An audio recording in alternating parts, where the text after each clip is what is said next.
बिस्मिल्लाहिर्रहमानिर्रहीम। सिलसिला अलकाब मुहद्दिसीन में से आज जिस पर हम बात करेंगे वो है ज़रकशी।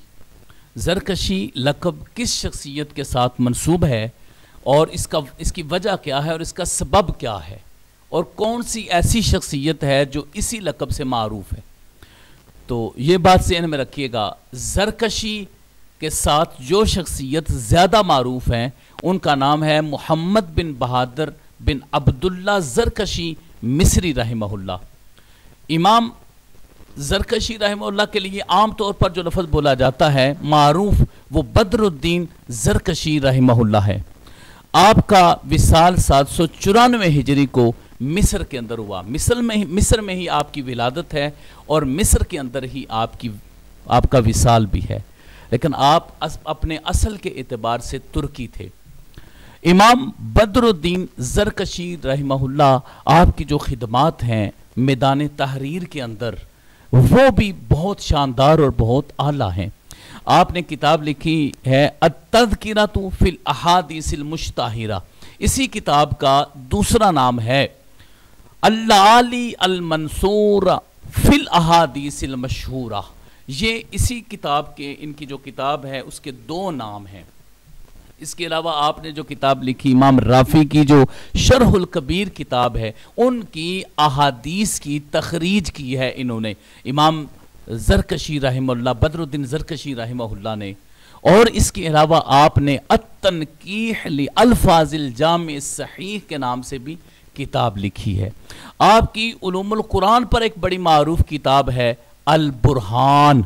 इसके अलावा दीगर आपने मुक़द्दमा इब्न सलाह के ऊपर अन-नुकत के नाम से किताब लिखी है। एक तो इमाम इब्न हजर अस्क़लानी की है और एक इनकी भी है, इमाम ज़रकशी रहमहुल्लाह की किताब है।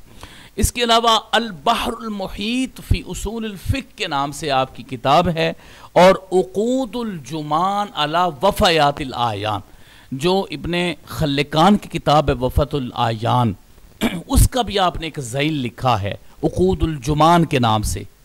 तो इसी तरह अन-नुकत अलल उम्दा फ़िल अहकाम किताब है और दीगर भी कुतुब आपने, जिस तरह अल-इजाबा है, ये कुतुब आपने लिखी हैं। मैदान तहरीर के अंदर आपने बड़ा ही अज़ीमुश्शान किरदार अदा किया है। इमाम बदरुद्दीन ज़रकशी रहमहुल्लाह के साथ जो लफ्ज़ ज़रकशी बोला जाता है इसका तलफ़्फ़ुज़ क्या है और इसके ऊपर जो ज़ेर ज़बर पेश है, इराब है, तलफ़्फ़ुज़ है, वो क्या है? वो ये है ज़रकशी, यानी बिफ़त्ह ज़ा व सुकून रा। ज़ा के ऊपर फ़तह है और रा साकिना है, ज़र, और फिर आगे जो काफ है किताब वाला उसके ऊपर ज़बर है, ज़र का, और शीन के नीचे ज़ेर है, ज़रकशी। ये असल में ज़रकश था और ज़रकश से आपकी निस्बत जब की तो ज़रकशी लिख दिया गया। अब जो ज़रकश है वो है जाफ़र के वज़न पर, ज़रकश अला वज़नी जाफ़र, जाफ़र के वज़न पर ज़रकश पढ़ा जाएगा। तो जिस वक़्त इसको किसी की तरफ मंसूब किया जाएगा तो फिर पढ़ा जाएगा ज़रकशी। अब ये जो आपका लक़ब है इसका इराब तो हमने, इसका तलफ़्फ़ुज़ तो हमने पढ़ लिया ज़रकशी के नाम से। अब रही बात कि ये आपका लक़ब क्यों है, इसकी वजह क्या है, तो ये बात ज़हन में रखिएगा। हाज़िहिन निस्बतु इला सनाअति ज़रकश व वालिदुन यामलु। इसके बारे में उलमाए ज़ी इहतिशाम ये फरमाते हैं कि ये निस्बत है ज़रकश की तरफ। और ज़रकश क्या होता है, ये लुग़वी एतबार से ज़रकश कहते हैं सोने के नक्श बनाने का नाम है, यानी कोई कपड़ा हो जिसके ऊपर सोने के नक्श बनाए जाएं। जो शख्स उस कपड़े के ऊपर सोने के नक्श बनाता है उसको ज़रकश कहा जाता है। जिस तरह के गुलाफ़े काबा है, गुलाफ़े काबा के ऊपर सोने के नक्श व नगार बनाए जाते हैं, लिखाई की जाती है उसके ऊपर, मुख्तलिफ़ कुरानी आयात या जो भी चीज़ें उसके ऊपर लिखी जाती हैं, उस गुलाफ़े काबा के ऊपर नक्श जो भी इंसान बनाता है सोने के उसको ज़रकश कहा जाता है। तो अब चूँकि ये जो ज़रकश की निस्बत है वो कपड़े के ऊपर सोना के नक्श नगार बनाने वाले को कहा जाता है, इसीलिए آپ کو بھی زرکشی یا زرکش کہا جاتا تھا۔